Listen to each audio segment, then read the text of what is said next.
qu'on est arrivé ici, il y a eu pas mal d'étapes. Déjà, on a récupéré la voiture, c'était pas une mince affaire.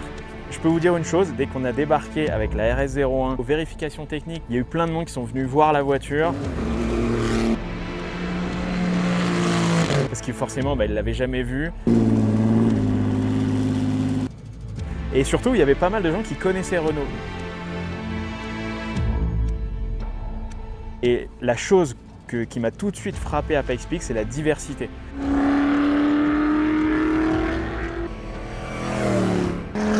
Donc ça va du prototype à la monoplace, de la GT à la touring car, des voitures complètement modifiées. Alors cette première séance d'essai, c'est vraiment un choc parce qu'on se prend plein de choses dans la figure d'un coup. Cette voiture elle est designée pour le circuit, donc quand on l'amène sur une route de montagne, finalement on découvre assez facilement que tous les setups qu'on maîtrise, il faut tout revoir. La qualification se fait sur la partie du bas. C'est la partie la plus rapide, la plus sinueuse aussi. Et l'enjeu est compliqué parce que je vais devoir faire une qualification sur une piste que je ne connais pas.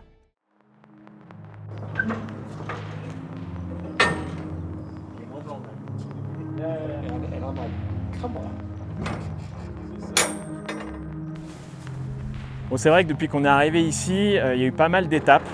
Déjà, on a récupéré la voiture, c'était pas une mince affaire, parce que faire voyager la voiture pendant 2 mois, attachée à l'intérieur d'un container, c'est quand même pas la meilleure chose. Donc une fois qu'on a sorti la voiture du container, on a mis la voiture dans ce garage. C'est vrai qu'ici, en fait, on ne peut pas être dans des stands sur la montagne. Donc tous les jours, on doit charger la voiture sur une remorque, l'amener sur la montagne pour tester ou faire la course et ensuite la redescendre ici. Donc ça c'est notre base ici à Colorado Springs, c'est la ville qui est en bas de Pikes Peak. When you're driving, boom, you'll see a mountain. Yeah. That's when you can hit the brakes. Ah really? Fred a été pendant longtemps un des membres très importants de la course de Pikes Peak et en gros il nous accueille ici par passion, par plaisir aussi de partager ça. And just wanted to say thank you. C'est vraiment sympa de retrouver la voiture depuis qu'elle était partie de France, depuis plusieurs semaines. On avait hâte de la retrouver là et puis de constater que le voyage s'est bien passé. Clairement, avec l'équipe, on a rapidement fait le tour de la voiture pour s'assurer que durant le voyage, tout est resté sans accroc. On va démarrer la voiture et voir si après tout ce chemin, après 2 mois dans le container, tout fonctionne bien. Mais bon, les gars, ça fait depuis hier qu'ils sont dessus. Normalement, il n'y a pas de souci. Mais de la faire démarrer en face de Pikes Peak, ça fait quelque chose quand même.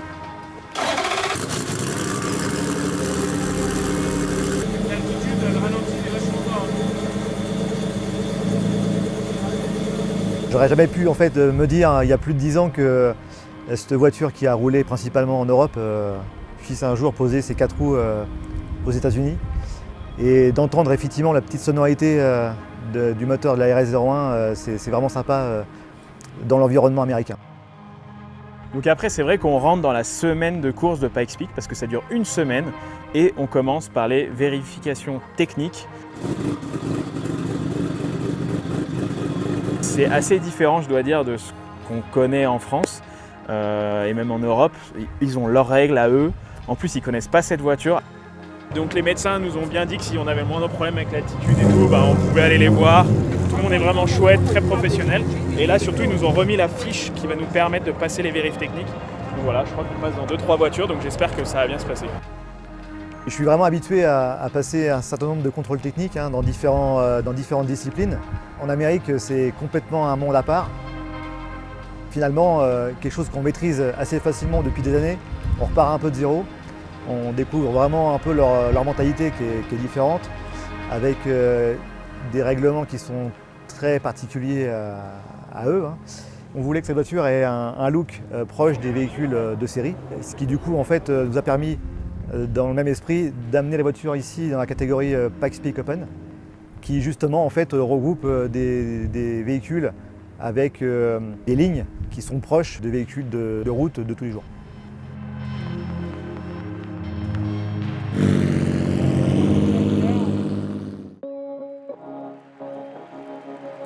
Et ensuite, une fois que tout a été validé, on est parti tout droit, direction le circuit de Pikes Peak International Raceway. C'est un ovale en fait, comme on peut voir un peu en NASCAR par exemple. On a pu en fait faire un shakedown de la voiture sur un petit circuit, une sorte d'ovale, aux alentours des 2000 mètres d'altitude, et qui en fait, avec un roulage assez rapide, nous permet tout de suite de nous resituer en fait, au niveau de la calibration pour savoir si effectivement ce à quoi on s'attend est bel et bien au niveau attendu.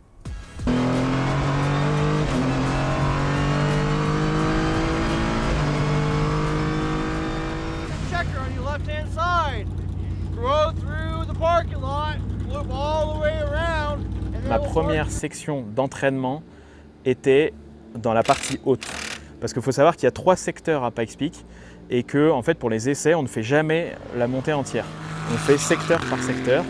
Et donc du coup, moi le premier jour, dans ma catégorie, on faisait la partie haute. Il y a eu un côté positif où justement le moteur a plutôt bien fonctionné. Pour Valentin, ça a été du coup un exercice pas facile parce que la route finalement est assez bosselée et ça ne l'a pas mis en sécurité.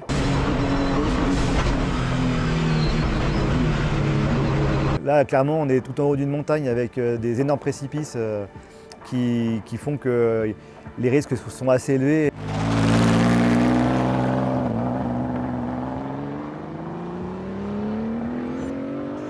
Donc, cette voiture elle est designée pour le circuit.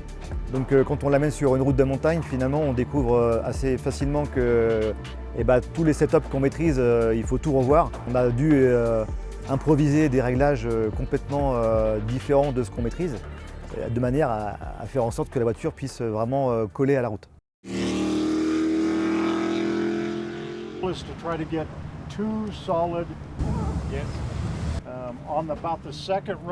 Ça va être chaud parce qu'en gros, donc là on part en qualif, c'est ce qui va déterminer notre ordre de départ, ce qui est quand même assez important parce que le jour de la course, la météo peut changer. Et le truc qu'il y a, c'est que je vais avoir 1 ou 2 runs sur une piste, sur une section de piste que j'ai jamais faite, qui est très rapide. Donc je vous avoue que là l'exercice, on a fait des trucs difficiles, mais là j'avoue je fais pas le malin parce que je vais partir sur quelque chose de très rapide, à moitié dans la nuit avec des sapins, et il faut que j'aille faire un temps, mais en même temps que je casse pas la voiture.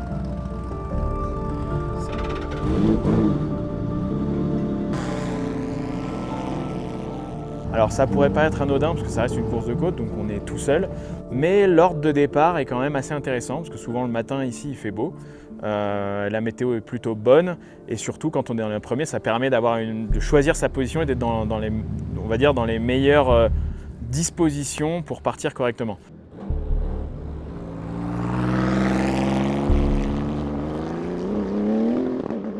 Donc la qualification se fait sur la partie du bas. C'est la partie la plus rapide, la plus sinueuse aussi, entre les sapins, avant de prendre les fameuses épingles qui montent vers le ciel. Et donc là, ça va être une découverte.